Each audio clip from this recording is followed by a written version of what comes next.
অভিভাবক মঞ্চে রয়েছেন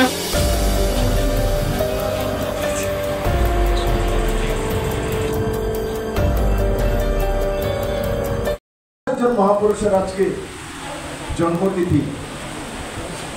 যিনি এখানে যারা বসে আছে এদের সবচাইতে বেশি নামে পণ্ডিত না, কাজেও পণ্ডিত। পণ্ডিত দীনদয়াল উপাধ্যায় এমনিতে নাম পড়ে, এমনিতে নাম পড়েনি। গরিব ঘরের সন্তান, ছোটবেলা মা বাবা মরে গেছে।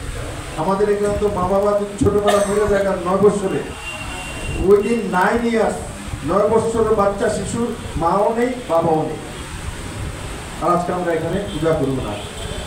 একবার চিন্তা করা যায়, আমাদের এখানে 9 বছরে যদি কেউ মা বাবা মারা যায়, আমরা কেউ অনাথ হয়ে গেছি। এই অনাথ বাচ্চাটা আর আমরা দিশা নিয়ে নেই। মা বাবা যখন নাই, 9 বছরে মরে গেছে, কি করবো? আর রাস্তার কান্দার একটু ভিড় মানুষের বাড়িতে বর্তন বাঁধব, বাসন বাঁধব, খেতে লাইট বাঁধব। আমরা সিদ্ধান্ত নিয়ে নিই মা বাবা নেই, অনাথ হয়ে গেছে সবাই।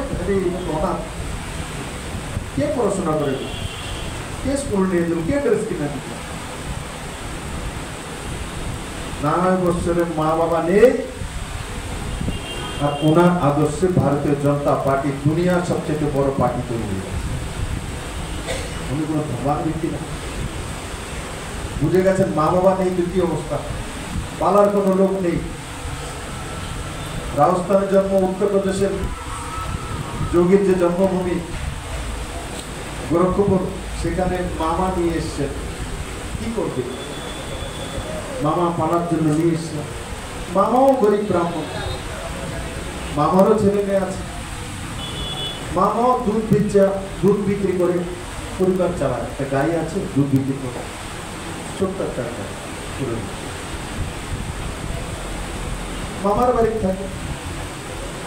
মামায় মাঝে মাঝে ব্রাহ্মণ মানুষ পূজা অর্চনা করে দক্ষিণা পায়। এটা আর দুধ বিক্রি করে শরীর পরিবার চালায়। দীনদয়ালজি কোনো মধ্যে সরকারি স্কুলে অ্যাডমিশন হয়ে গিয়েছে। অ্যাডমিশন নিয়ে ধীরে ধীরে মাধ্যমিক পাস করেছে। টিউশন করে, নিজেও করে, অন্যকেও টিউশন দেয়। মানুষের খাওয়ানোর ব্যবস্থা করে দেয়। তখন আর টাকা দিত, টাকার ব্যবস্থা নেই। ঠিক আছে, সে একটু পড়াইছে, চলে হ্যাঁ দুপুরে খাওয়াটা দিয়ে দিই।